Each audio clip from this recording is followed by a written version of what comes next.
کیا آپ جانتے ہیں کہ رات کو سونے سے پہلے کی جانے والی ایک چھوٹی سی دعا آپ کی پوری زندگی بدل سکتی ہے؟ ایسی دعا جس سے گناہ معاف ہوتے ہیں اور دل کو سکون ملتا ہے اور اللہ تعالیٰ فرشتوں کو حکم دیتا ہے کہ بندے کے لیے رحمت کی دعا کریں۔ آج کی ویڈیو میں ہم جانیں گے رات کی دعا کی ایسی فضیلتیں جو شاید آج سے پہلے آپ نے کبھی نہ سنی ہو، اس لیے ویڈیو کو آخر تک ضرور دیکھیں۔ اعوذ باللہ من الشیطان الرجیم، بسم اللہ الرحمن الرحیم۔ محترم ناظرین، خوش آمدید ہے آپ کا چینل حیا کی آواز میں، جہاں حیا بولتی ہے اور دل جاگتے ہیں۔ ایک ایسا چینل جہاں بات کی جاتی ہے دلوں کے اصلاح کی، گھروں کے سکون کی اور حیا کو زندہ کرنے کی، قرآن و حدیث کی روشنی میں۔ تو آئیے ویورز، آج کے ٹاپک کا آغاز کرتے ہیں۔ میرے محترم بھائیوں اور معزز بہنوں، آپ دیکھ رہے ہیں چینل حیا کی آواز۔ آج ہم ایک نہایت خوبصورت اور بابرکت عمل کے بارے میں بات کرنے جا رہے ہیں، اور وہ ہے رات کی دعا کی فضیلت۔ دن بھر انسان دنیاوی کاموں میں مصروف رہتا ہے، تھکن، پریشانی، مشکلات اور گناہوں کے بوجھ کے ساتھ جب رات آتی ہے تو اللہ تعالیٰ ہمیں ایک موقع دیتا ہے کہ ہم اس کے سامنے جھک جائیں، اس سے معافی مانگیں اور اپنی حاجات پیش کریں۔ پیارے دوستو، رات کا وقت اللہ تعالیٰ کے بہت قریب ہونے کا وقت ہوتا ہے۔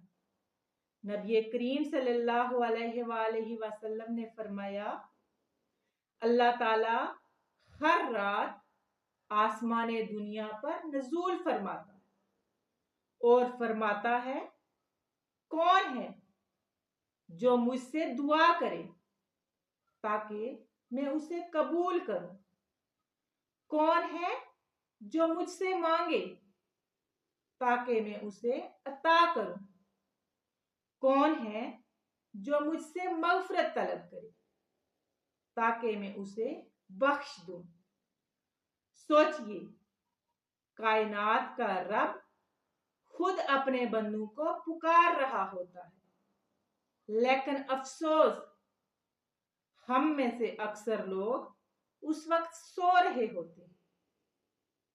رسول اللہ صلی اللہ علیہ وآلہ وسلم سونے سے پہلے دعا پڑھنے کا خاص اہتمام فرمایا کرتے تھے۔ ایک حدیث میں آتا ہے کہ آپ صلی اللہ علیہ وآلہ وسلم بستر پر جانے سے پہلے یہ دعا پڑھتے تھے، اللہم بسمک اموت و احیا۔ اے اللہ، میں تیرے نام کے ساتھ مرتا ہوں اور تیرے ہی نام کے ساتھ زندہ ہوتا ہوں۔ اس دعا کو پڑھنے سے انسان اللہ تعالیٰ کی حفاظت میں آ جاتا ہے۔ رات کی دعا گناہوں کی معافی کا ذریعہ ہے۔ میرے محترم بھائیوں اور معزز بہنوں، رات کے وقت کی جانے والی دعا گناہوں کی معافی کا بھی ذریعہ بنتی ہے۔ نبی کریم صلی اللہ علیہ وآلہ وسلم نے فرمایا، جو شخص رات کو اللہ تعالیٰ کو یاد کرتے ہوئے جاگے اور دعا کرے تو اس کی دعا قبول ہوتی ہے۔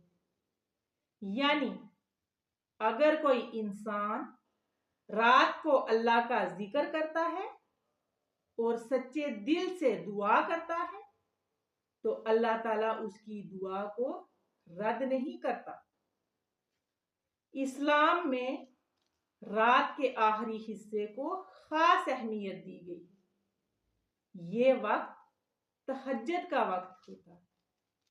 اس وقت مانگی ہوئی دعا بہت زیادہ قبول ہوتی ہے۔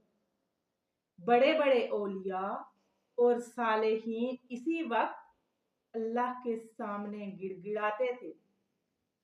وہ کہتے تھے دنیا کے بادشاہوں کے دروازے بند ہو جاتے ہیں، لیکن اللہ کا دروازہ رات کے وقت میں بھی کھلا رہتا ہے۔ رسول اللہ صلی اللہ علیہ وآلہ وسلم سونے سے پہلے چند خاص اعمال فرمایا کرتے تھے۔ آیت الکرسی پڑھنا، تینوں کل پڑھنا، سبحان اللہ 33 مرتبہ پڑھنا، الحمدللہ 33 بار اور اللہ اکبر 34 بار۔ یہ اعمال انسان کو شیطان سے محفوظ رکھتے ہیں۔ ایک بزرگ فرماتے ہیں میں بہت پریشان تھا، رزق میں تنگی تھی، دل بے سکون تھا۔ کسی نے مجھے کہا کہ رات کو سونے سے پہلے اللہ سے دل سے دعا کرو۔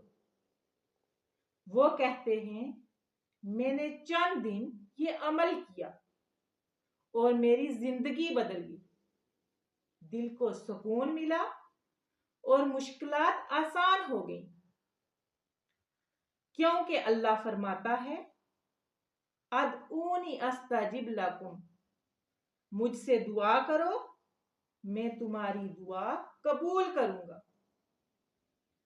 اگر ہم چاہتے ہیں کہ ہماری دعا قبول ہو تو چند باتوں کا خیال رکھنا چاہیے۔ اخلاص کے ساتھ دعا کریں، یقین کے ساتھ دعا کریں، گناہوں سے توبہ کریں، اللہ کی حمد اور درود شریف پڑھیں۔ جب بندہ عاجزی کے ساتھ اللہ کے سامنے جھکتا ہے تو اللہ اس کو خالی ہاتھ نہیں لوٹاتا۔ میرے محترم بھائیوں اور معزز بہنوں، رات کی دعا کے بے شمار فائدے ہیں۔ دل کو سکون ملتا ہے، گناہ معاف ہوتے ہیں، مشکلات آسان ہوتی ہیں، رزق میں برکت آتی ہے، اللہ کی محبت نصیب ہوتی ہے۔ یہی وجہ ہے کہ نیک لوگ رات کو اللہ سے بات کرنا اپنا معمول بنا لیتے ہیں۔ میرے محترم بھائیوں اور معزز بہنوں، آج کی ویڈیو کا خلاصہ یہ ہے کہ رات کا وقت دعا کے لیے بہترین وقت ہے۔ اگر ہم سونے سے پہلے چند منٹ اللہ کے لیے نکال لیں، اس سے معافی مانگ لیں اور اپنی حاجات پیش کر دیں تو اللہ تعالیٰ ضرور ہماری سنتا ہے۔ آج سے عہد کریں کہ ہم سونے سے پہلے دعا ضرور کریں گے اور نیکی کے اس پیغام کو آگے دوسروں تک ضرور پہنچائیے تاکہ ایسی مزید اسلامی اور ایمان افروز ویڈیو آپ تک پہنچتی رہیں۔ والسلام۔